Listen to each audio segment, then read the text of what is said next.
నిన్న తెలంగాణ తల్లి మీద జరిగిన దాడి ఏదైతే ఉందో, ఈ పెట్రోల్ పోసి అంటుపెట్టిన తీరైతే ఏదైతే ఉందో దాన్ని తెలంగాణ ప్రయాణికం పక్షాన, అట్లాగే భారత రాష్ట్రం పక్షాన, కేటీఆర్ సేన రాష్ట్ర శాఖ పక్షాన తీవ్ర స్థాయిలో ఖండిస్తూ ఉన్నాం. ఈ దాడి వెనుక కాంగ్రెస్ పార్టీ కుట్ర ఉందనేటువంటి అనుమానం మాకు కలుగుతూ ఉంది. దయచేసి పోలీస్ యంత్రాంగం ఈ యొక్క విషయాన్ని పసిగట్టి బయటపెట్టాల్సినటువంటి అవసరం ఉందని చెప్పేసి కూడా తెలియజేస్తాను. ఎంతసేపు తెలంగాణ ఉద్యమకారులను, బీఆర్ఎస్ పార్టీ సంబంధించిన నాయకులను ఎంతసేపు రెచ్చగొట్టి ఎక్కడ ఇచ్చినటువంటి హామీలను పక్కదో పట్టేటువంటి క్రమం చేసేటువంటి ఆలోచన ఏదైతే ఉందో దాన్ని యావత్ ప్రజానీకం గమనిస్తూ ఉంది. ఈరోజు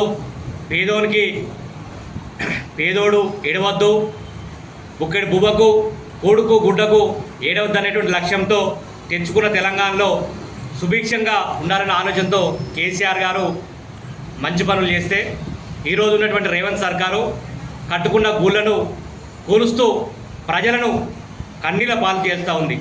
యావత్ ప్రజానీకం టీవీ మాధ్యమాల్లో కానీ, సోషల్ మీడియా ద్వారా కానీ చిన్నపిల్లల నుంచి పండు ముసలి వరకు ఏడుస్తున్నటువంటి కన్నీటి రోజులు ఏదైతే ఉన్నాయో యావత్ తెలంగాణ ప్రజలను గుండెను తట్టి లేపుతా ఉన్నటువంటి సందర్భం. ఎందుకంటే ఎవరు కానీ ఒకరిల్లు కూలిపోతున్నా, ఒకరిల్లు పడిపోతున్నా తోటి వ్యక్తిగా ప్రతి ఒక్కరం బాధపడతాం.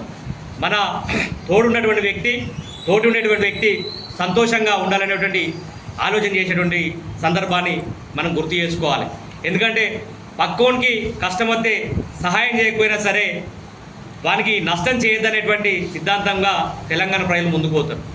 అట్లాంటిది రేవంత్ గారు మీ యొక్క డ్రామాలతో తెలంగాణ ప్రజానీకాన్ని హైడ్రామాల పేరిట పేద ప్రజల కన్నీటి ఉసురు పోసుకున్నటువంటి ముఖ్యమంత్రి ఈ భారతదేశంలో ఎవరైనా ఉన్నారంటే ఆ యొక్క ఘనత, పేద ప్రజల కన్నీటి ఉసురు తగిలినటువంటి ఘనత ఈ రేవంత్ రెడ్డికే తగులుతుంది.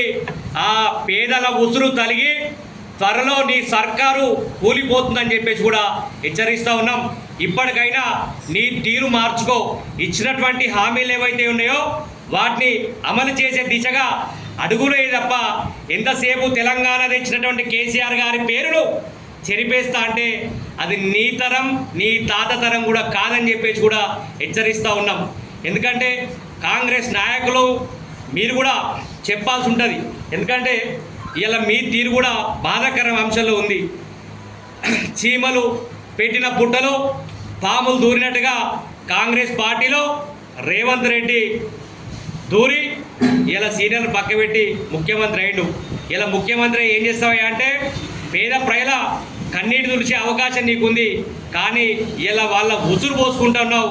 ఖచ్చితంగా బీఆర్ఎస్ పార్టీ కానీ, తెలంగాణలో ఉన్నటువంటి టీఆర్ఎస్ యంత్రాంగానే కానీ హైడ్రా బాధితులకు, మూసీ బాధితులకు అండగా ఉంటామని చెప్పేసి కూడా ప్రకటిస్తూ ఉన్నాం. ఇంకొక కొత్త విషయం ఏంటంటే గత ఎన్నికల హామీలో రాహుల్ గాంధీ గారు తెలంగాణలో చిన్న పిల్లాడు పిలిచిన నేను వస్తా అనేటువంటి మాట చెప్పడం సందర్భం. కానీ ఈరోజు ఒకవైపు మూసీ బాధితులు, ఒకవైపు వాళ్ళ ఇల్లు కూలిపోయి అరణ్య రోజులు ఏడుస్తూ ఉంటే రాహుల్ గాంధీ ఎక్కడున్నావు అని అడుగుతూ ఉన్నాం. అంటే రేవంత్ రెడ్డి వెనుక రాహుల్ గాంధీ ఉండి ఇదంతా చేపిస్తున్నటువంటి మాట తెలంగాణ ప్రజానీకానికి అర్థమవుతూ ఉంది. గతంలో తెలంగాణ ప్రజలకు మేం చెప్పినాం, మా ద్వారా చాలామంది పెద్దలు తెలంగాణ ఉద్యమకారులు చెప్పారు, మంచైనా చెడైనా తెలంగాణకు కేసీఆర్ నాయకత్వమే శ్రీరామ రక్ష.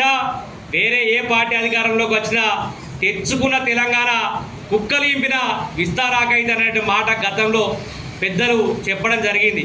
ఇలా తెలంగాణ ప్రజల పరిస్థితి తెచ్చుకున్న తెలంగాణలో కుక్కలింపిన ఇస్తరాకుల తెలంగాణ మారుతూ ఉంటే ఆ ఉద్యమంలో పనిచేసిన ఉద్యమకారులంతా గుండె రగిలిపోతూ ఉంది. దయచేసి ఇప్పటికైనా మేము గతంలో తెలంగాణ ఉద్యమాన్ని కూడా శాంతియుత పంతాల్లో నడిపించడం. ఈరోజు తెలంగాణ ప్రజలు బాధపడితే తెలంగాణ ఉద్యమకారులు ఎక్కడ కూడా నిద్రపోరు, ఖచ్చితంగా వారి పక్షాన నిల్చుంటామనే మాట చెప్తా ఉన్నాం. ఇప్పటికైనా దయచేసి కాంగ్రెస్ పార్టీ యంత్రాంగం ఆలోచన చేసి రాహుల్ గాంధీ గారు రేవంత్ రెడ్డి గారిని సరైన దారిలో పెట్టి ఈరోజు మూసీ బాధితులకు అండగా ఉండాలని చెప్పేసి చెప్తా ఉన్నాం. ఈరోజు మీ ప్రభుత్వం వచ్చి సంవత్సరం గడుస్తూ ఉంది. వచ్చిన 100 రోజుల్లో రుణమాఫీ చేస్తామన్నారు, రైతు బంధు ఇస్తా అన్నారు, ఆడపిల్లలకు 2500, నిరుద్యోగులకు 4000, తులం బంగారం, ఇట్లా చెప్పుకుంటూ పోయి అబద్ధ హామీల పేరిట మీరు ప్రభుత్వాన్ని ఏర్పాటు చేశారు. మీ ప్రభుత్వం వచ్చి ఇలా 300 రోజులు దాటుతూ ఉంది. బీసీలను మోసం చేసిరు, మైనార్టీలను మోసం చేసిరు, ముస్లిం మైనార్టీ, క్రిస్టియన్ మైనార్టీ అందరినీ మోసం చేసిరు, యావత్ తెలంగాణ ప్రజానీకాన్ని మోసం చేసిరు.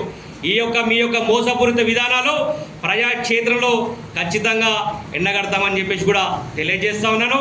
దాంతోపాటుగా మా సిరిసిల్ల నియోజకవర్గంలో కూడా ఒకటిద్దరు మోపైరు కేటీఆర్ గారి మీద అవాకులు చెవాకులు పెలిస్తే ఒక్కొక్క నాలుకలు తీరుస్తామని చెప్పేసి కూడా హెచ్చరిస్తూ ఉన్నాం.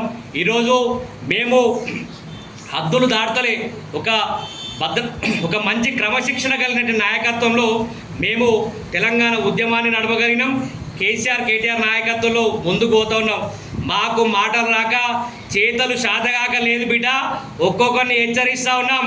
కేటీఆర్ మీద అవాకులు చెవాకులు పేరితే ఒక్కొక్క నాలుకలు చీరేస్తామని చెప్పేసి కూడా హెచ్చరిస్తూ ఉన్నాం. ఇక మీరు మాట్లాడుర్రి, మీ దుగుణాలు, మీ కథలు, మీ కార్ఖాన్లు ఖచ్చితంగా మొత్తం బయట పెడతాం.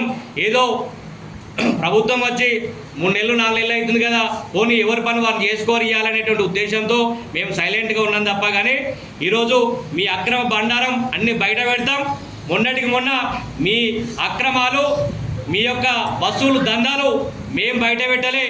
మీ పార్టీకి సంబంధించినటువంటి కాంగ్రెస్ పార్టీకి సంబంధించినటువంటి కార్యకర్తలే రేషన్ షాపుల్లో అక్రమాలు జరిగినటువంటి విషయం సుస్పష్టంగా ఆర్డీఓ ఆఫీస్ సాక్షిగా ఈరోజు బయట పెట్టడం జరిగింది. ఇలా మేము మాట్లాడలే, మీరు వసూలు చేస్తున్నారు, అక్రమ దందాలు పాల్పడుతున్నాయి. మీ పార్టీకి సంబంధించినటువంటి కార్యకర్తలే దీన్ని బయట పెట్టిరు. ఈరోజు రేషన్ షాప్ సంబంధించినటువంటి పరీక్ష రాసినటువంటి అభ్యర్థులందరూ కూడా బీఆర్ఎస్ పార్టీ అండగా ఉంటుంది. అందులో భాగంగానే ఇవ్వాలనే ఆర్డీఓ గారికి దాని మీద అవకతవకలు జరిగినటువంటి విషయాన్ని దానికి సంబంధించి హైకోర్టు నుంచి కూడా నోటీసులు వచ్చినాయి. మీరు చేసే అక్రమాల పట్ల మేము ఖచ్చితంగా ఎంబడబడతాం. ప్రజాక్షేత్రంలో మీ మీద యుద్ధం చేస్తాం. వీలైతే పేద ప్రజలకు సహాయం చేయండి. మీ కార్యకర్తలు ఏలుగా పనిచేస్తున్న కార్యకర్తలకు ఆర్థికంగా ఆదుకోండి. కానీ మా బీఆర్ఎస్ పార్టీ నాయకుల మీద కానీ మా నాయకుల మీద అవాకులు చెవాకులు మాట్లాడితే ఊరుకునే లేదు బిడ్డ. చెప్తా ఉన్నాం, ఇదే చివరి హెచ్చరిక. ఒక్కరిని కూడా వదిలిపెట్టాం. మాకు కూడా డైరీలు ఉన్నాయి. డైరీలలో ఒక్కొక్కరి పేరు లిఖితీస్తూ ఉన్నాం. ఎవరిని కూడా వదిలిపెట్టాం. వచ్చేది మళ్ళీ మా గవర్నమెంటే. మీ గవర్నమెంటు 4 సంవత్సరాలు 5 సంవత్సరాలు నడిచేటట్టుగా ప్రయత్నం చేసుకోరి. వట్టిగా కొర్రాయితో గోక్కున్నాడు, కేసీఆర్తో పెట్టుకున్నాడు, ఎవ్వడు కూడా చరిత్రలో మిగిలిపోలే. మీ సోనియా గాంధీ నుంచి ఈడున్న అటు ఇటుగా లీడర్ దాకా కూడా ఏం జరిగిందో అందరికీ తెలుసు అని చెప్పేసి కూడా మరొకసారి కూటుగా హెచ్చరిస్తూ ఉన్నాను. జై తెలంగాణ.